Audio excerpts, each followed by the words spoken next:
Please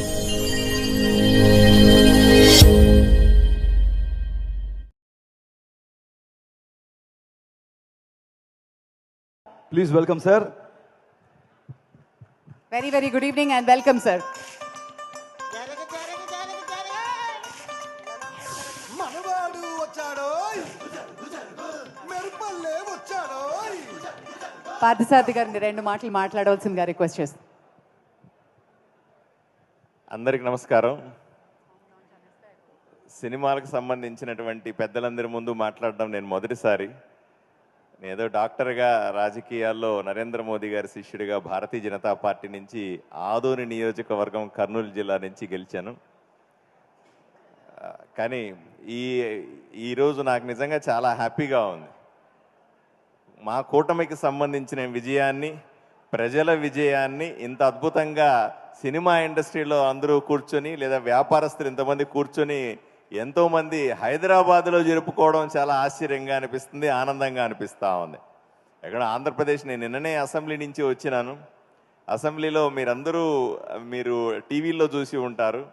నేను నేరుగా పవన్ కళ్యాణ్ గారు కానీ చంద్రబాబు నాయుడు గారు కానీ ఎమ్మెల్యేలుగా ప్రమాణ స్వీకారాన్ని దగ్గరగా నా కళ్ళతో చూశాను. మీరు పొందిన అనుభూతి కంటే 100 రెట్ల అనుభూతిని నేను కూడా పొందాను అక్కడ. ఎందుకంటే ఈ ఎలక్షన్లో మనం చూసాం ఎంత గొప్పగా ప్రజలు ఓటేశారని.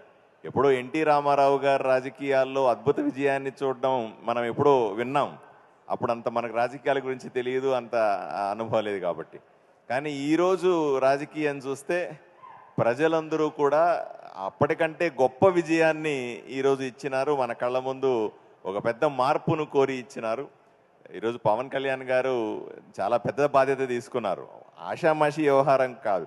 2 చోట్ల ఓడిపోయిన తర్వాత నువ్వు అసెంబ్లీ గేటు కూడా ముట్టలేవు అని ప్రచారం చేసిన తర్వాత దాన్ని ఛాలెంజింగ్గా తీసుకుని ప్రజల్లోకి వెళ్ళి మళ్ళీ అతిపెద్ద ఆయనకి ఇచ్చినటువంటి 21 సీట్లకి 21 సీట్లు 100% స్ట్రైకింగ్ రేటుతో ఆయన బ్రహ్మాండంగా గెలిచి 21 మందిని ఆయన అసెంబ్లీలో కూర్చోబెట్టి తన ఉప ముఖ్యమంత్రిగా ప్రమాణ స్వీకారం చేయడం, ఇవన్నీ కూడా ఒక అద్భుతమైన క్షణాలు. ఇది చరిత్రలో నిలిచిపోయే క్షణాలు.